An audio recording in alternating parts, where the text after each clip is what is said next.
এদেশের 18 কোটি মানুষ আপনাদেরকে জানিয়ে দিচ্ছে, কান খুলে শুনে রাখুন, বাংলাদেশকে স্তব্ধ এবং অস্থির করে এই পৃথিবীর কেউ ভালো থাকতে পারবেন না। আমাদেরকে অস্থির করলে আপনারা অস্থির হবেন, আমাদেরকে উত্তপ্ত করলে আপনারা উত্তপ্ত হতে বাধ্য হবেন, আমাদেরকে রাজপথে নামতে বাধ্য করলে আপনারা শান্তিতে থাকতে পারবেন না। এখন চোখে চোখ রেখে কথা বলার সময় এসেছে। 5ই আগস্টের আগের বাংলাদেশ, 5ই আগস্টের পরের বাংলাদেশ এক নয়।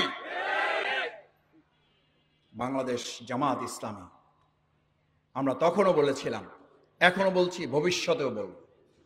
মাওলানা দেলাওয়ার হোসেন সাঈদী রাহিমাহুল্লাহ, তাকে গ্রেপ্তার করেছে, নির্যাতন করেছে, হত্যা করেছে।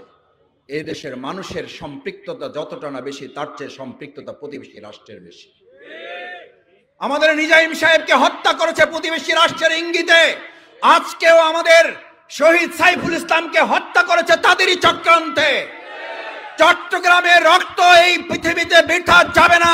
চট্টগ্রামের রক্ত দিয়ে বাংলাদেশ নতুন করে আরেকবার স্বাধীনতাকে অর্থবহ করে তোলা হবে।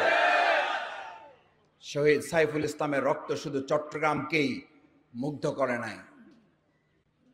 শহীদ সাইফুল ইসলামকে হত্যা করার অপরাধে যাদেরকে এই পর্যন্ত গ্রেফতার করা হয়েছে, আমরা যদি লক্ষ্য করি তাহলে খেয়াল করব, বাংলাদেশে সাম্প্রদায়িক দাঙ্গার চেষ্টা করে তারা ব্যর্থ হয়েছে।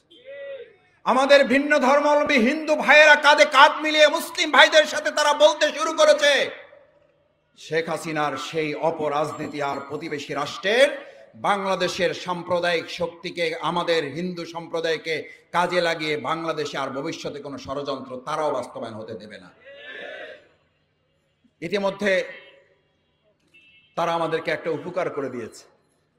2024 সালের জুলাই আগস্টের গণ অভ্যুত্থানের মাধ্যমে যে জাতীয় ঐক্য তৈরি হয়েছিল, সেপ্টেম্বর, অক্টোবর, নভেম্বর, ডিসেম্বরে এসে পা রেখে কিছু ছোটখাটো চির ধরলেও তাদের চক্রান্ত ষড়যন্ত্রের কারণে ইতিমধ্যে আমাদের সেই চিরগুলো দূর হয়ে আরেকটা বৃহৎ সীসাডালা প্রাচীরের ঐক্য তৈরি করে দিয়েছে তারা। এই জাতীয় ঐক্যের মাধ্যমে ইতিমধ্যে আমিরে জামাত ডক্টর শফিকুর রহমান যে জাতীয় ঐক্যের ঘোষণা দিয়েছেন, সেই জাতীয় ঐক্য বিনির্মাণে বাংলাদেশের অন্তর্বর্তীকালীন সরকারের সম্মানিত প্রধান উপদেষ্টা অত্যন্ত চমৎকার একটা কথা বলেছেন। জাতির সামনে এটা অত্যন্ত গর্বের ব্যাপার যে সেই 2024 সালের জুলাই এবং আগস্টে শেখ হাসিনা সরকার যখন কতিপয় দুর্বৃত্তায়নের প্রশাসনের লোক দিয়ে আমাদের ভাইদেরকে গুলি করা হতো, তারা ভিডিও দেখে বলতো, স্যার একটা গুলি করি, একটা মরে, চারটা এসে সামনে দাঁড়িয়ে যায়।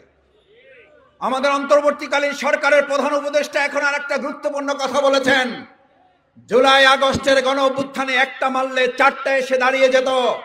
আর এখন বাংলাদেশের দিকে তাকিয়ে দেখবেন, ভবিষ্যতে যদি আর কোনো চক্রান্ত ষড়যন্ত্র করা হয়, জুলাই আগস্ট পেরিয়ে সেপ্টেম্বর, অক্টোবর, নভেম্বর পেরিয়ে আমরা যে ডিসেম্বরের বিজয়ের দ্বার প্রান্তে এখন পা রেখেছি, নতুন বিজয়ের যে মুগ্ধতা আমাদেরকে ছড়িয়েছে পৃথিবীতে, সেই সময় এখন একটা মারলে চারটা না, একটা মারলে 40টা এসে আপনাদের বন্দুকের সামনে দাঁড়িয়ে যাবে।